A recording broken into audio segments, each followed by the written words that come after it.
Welcome to my custom Lego town called Soul Town, where the rhythm is the bass and the bass is the treble. In this video I'm going to showcase my new custom Lego fire station MOC. It will be full of surprise, and I do hope you get inspired to work on your own fire station. Later in this video I'm also going to include that cute new ladder fire truck that I previewed in a recent shorts video. I have this empty lot next to the police station. It's a bit of a tricky spot since we have a shelf here and underneath the main railroad goes into a curve. A good thing is that the fire station will cover this gap, but I need to work on a smart solution to maximize this very limited space. I have been buying a lot of the new road system set, but I haven't been using all of the zebra crossings that comes with it. So for this build I'm going to use those large plates as the garage floor.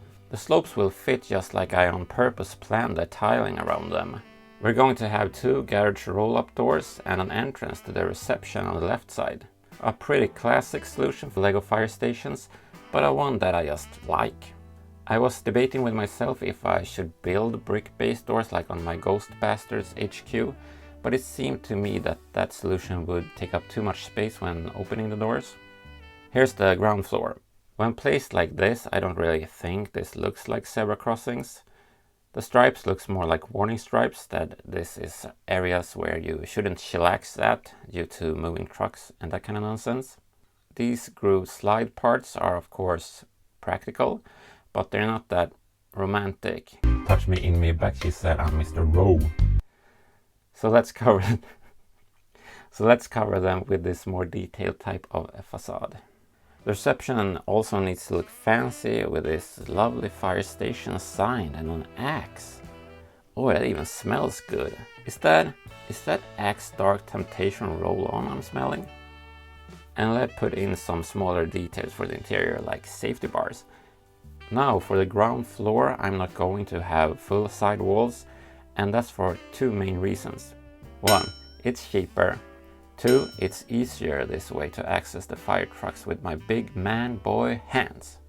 Alright, final room for the ground floor, and that's the reception. Here's the front desk with the standard computer thingy and the weird phone that you can't watch YouTube on. The receptionist, Ulla-Britta. The ground floor is done, but what about second floor? Well, I have already prepared that floor. This is actually the build that makes this fire station a bit more special than your common run-of-the-mill one.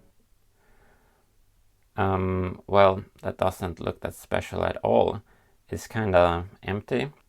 They have those two computer stations for dispatch, the gear rack and the hoses that are hanging to dry. Did he call us hose? I don't know, but will you hose me down with holy water if I get too hot? Jesus Christ, man, this script is really something. However, they do have a coffee maker and a fridge. Okay, let's address the elephant in the room. This mystical box thingy. What's up with that? It's full of surprise. I got rather inspired by my Lego style transforming Lego apartment that I built last week. And since the space up here is super narrow due to the shelf, I need to make this floor a transforming room. When I first thought about this idea, I couldn't believe it. How can a room be different kind of transforming rooms?